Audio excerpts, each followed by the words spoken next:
사이다 무비튼. 내 이름은 김다운. 3명의 딸을 가진 가정주부다.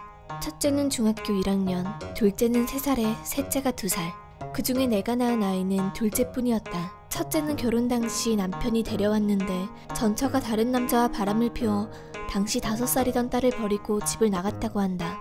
셋째는 남편의 여동생의 딸이었는데 애가 1살이 채 되기도 전에 부부가 사고로 세상을 떠난 탓에 우리가 데려다 키우게 되었다. 지금의 남편과 결혼하게 된 건 장녀가 초등학교에 들어간 직후였다.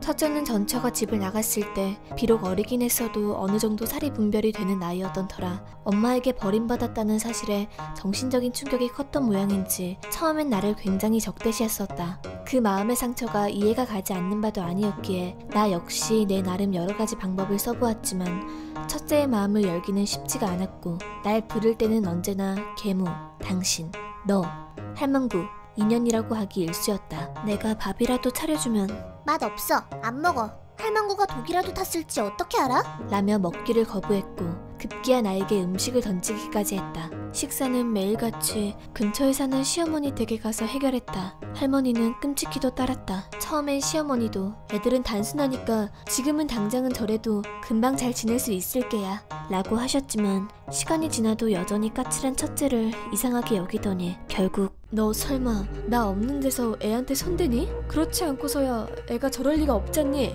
라며 의심의 눈초리를 보내시더니 나만 보면 싫은 소리를 하기에 이르렀고 할머니가 그렇게 나오니 첫째도 옳았구나 하고 합세해서 나를 공격해오기 시작했다. 두 사람의 그런 태도가 장기간 이어지면서 내 마음의 상처도 깊어만 갔다. 처음엔 내 편이 되어주는 듯 했던 남편마저 아, 좀 알아서 해라 라며 완전히 신경을 꺼버렸고 첫째와 시어머니 이야기만 나오면 부부싸움이 되더니 셋째를 데려올 때도 나에겐 말도 없이 시어머니와 둘이 결정해놓고는 결국 애는 나 혼자 돌봐야 했다.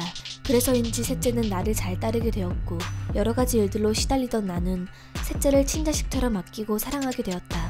그리고 얼마 뒤 허리를 다친 시어머니가 혼자 살기 힘들어졌다며 나에겐 이런 망구도 없이 우리 집에 들어와 살게 되었다. 하지만 그 당시 남편과의 부부관계는 극도로 악화되어 있었고 집에 들어오지 않는 날이 잦았기에 나는 애 셋을 키우면서 반항적인 첫째와 시어머니의 등살에 슬슬 한계가 오고 있었다. 참고로 남편이 집에 안 들어오게 된 이유는 여자가 생겼기 때문이었는데 얼마 후 불륜 상대가 임신을 했다며 이혼을 요구해오는 게 아닌가? 이미 남편에 대한 애정도 남아있지 않았고 첫째와 시어머니를 상대하는데도 지쳐있었던 나는 이혼을 거부할 이유가 없었다. 경제적인 이유로 둘째만 데리고 나갈까도 생각했지만 나를 엄마라고 부르며 따르는 셋째를 도저히 포기할 수가 없었기에 이혼을 승낙하는 대신 셋째의 친권과 양육비를 요구했다. 남편은 새 출발에 애들은 걸리적거릴 뿐이라며 둘째와 셋째의 친권을 흔쾌히 양보해 주었다. 그게 말이 되니? 셋째는 내 딸이 낳은 애인데 양육권을 달라니 내 눈에 흙이 들어가기 전엔 그렇긴 못한다 라며 시어머니는 반대하긴 했지만 허리 아픈 노인이 2살짜리 애를 키울 수도 없는 노릇이라 결국 승낙할 수밖에 없었다. 결국 나는 두 사람의 양육권과 양육비를 일시불로 챙겨서 집을 나가는 걸로 이야기는 마무리되었다. 그 뒤 남편은 불륜 상대와 결혼을 했고 첫째와 시어머니를 두고 집을 구해서 신혼생활을 시작했고 첫째와 시어머니는 단둘이서 생활하게 되었다. 그렇게 모든 게 해결되나 했더니 갑자기 첫째가 자기도 나를 따라 나가겠다고 하는 게 아닌가? 전 남편과의 결혼 생활 내내 첫째가 나에게 보인 태도도 있고 아무리 어린애니까 이해를 해보려고 해도 솔직히 정이 가지 않았던 건 사실이다. 하지만 일단 전 남편과 결혼을 한 시점에서 법적으로 엄마가 된 책임은 지려고 나 나름대로 부단히도 노력은 해왔다고 생각했다. 그런 노력에도 아랑곳하지 않고 이혼하던 그날까지 나에게 폭언과 가시돋친 태도로 일관하며 할망구, 나가서 죽어버려. 이 집에서 당신만 없으면 돼 라며 저주를 퍼붓던 첫째를 보며 이번엔 내 마음의 문이 굳게 닫혀버린 뒤였다. 너희 아빠랑 나랑은 이제 부부가 아니야. 그러니까 나도 이제 네 엄마가 아니란 말이지. 생판 남이 된 거라고. 그러니까 넌 나랑 같이 살 수 없어. 첫째가 나와 같이 살고 싶다는 이유는 셋째처럼 나를 엄마로 생각하기 때문이 아니라 할머니랑 둘이 사는 게 불편하기도 하고 허리를 다친 노인의 병수발을 듣는 게 귀찮기 때문이란 것쯤은 이미 다 파악하고 있었다. 건강한 몸으로 첫째를 챙겨주던 시어머니는 지금 그저 잔소리만 심해졌을 뿐 자기 몸도 제대로 못 갖누는 할머니에 지나지 않았으니까 말이다. 이런 사실들을 가감없이 첫째에게 담담하게 이야기했다. 이제까지 아빠와 할머니를 방패 삼아 그렇게도 폭언을 퍼부어대던 첫째에게 지금 자신이 처한 상황을 똑바로 직시하게 해줄 필요가 있다고 생각했기 때문이었다. 내 말이 끝났을 때 첫째의 얼굴에서 보이던 슬픔과 분함, 그리고 절망을 한데 섞은 듯한 표정에 마음이 편하지만은 않았다.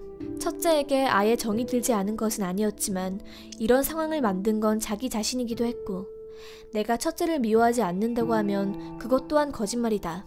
그날 전 남편과 시어머니에 대한 울분을 13살짜리 어린애에게 풀어버린 나 자신에 대한 분노와 첫째의 방에서 들려오는 울음소리, 그리고 첫째가 마지막으로 보인 절망적인 표정이 자꾸만 떠오르는 통에 제대로 잘 수가 없었다. 제멋대로인 어른들 때문에 불행한 삶을 살게 된 어린애일 뿐이지 않은가. 하지만 하룻밤 꼬박 고민한 끝에 나온 대답은 역시 첫째를 키우는 건 무리라는 결론이었고, 내 의지는 확고했다. 다음날 아침, 첫째는 다시 내 방으로 찾아왔다. 엄마, 제발 나 버리고 가지 마요.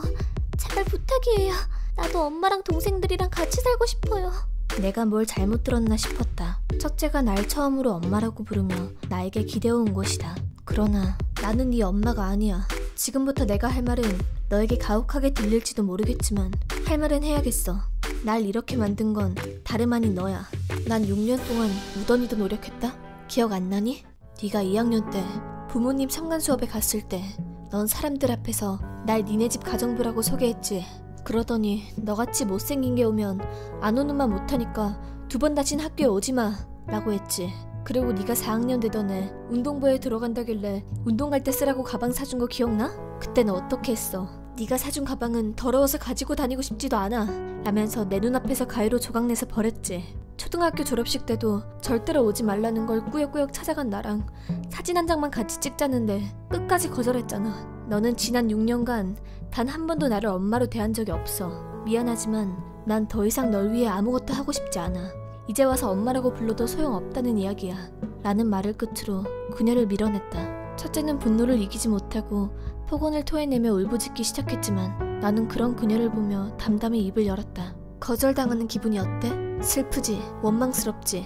이제 내 6년의 시간이 이해가 가니? 내가 왜 널 받아들일 수 없는지도 이해가 가지? 이제 슬슬 다른 사람의 감정을 헤아릴 수 있는 나이가 된 거 아니니? 그리고 나 말고 원망하고 화를 내야 할 대상은 따로 있는 거 아니니? 아무리 네가 화를 내건 울부짖건 나는 절대로 너랑 같이 살지 않을 거야.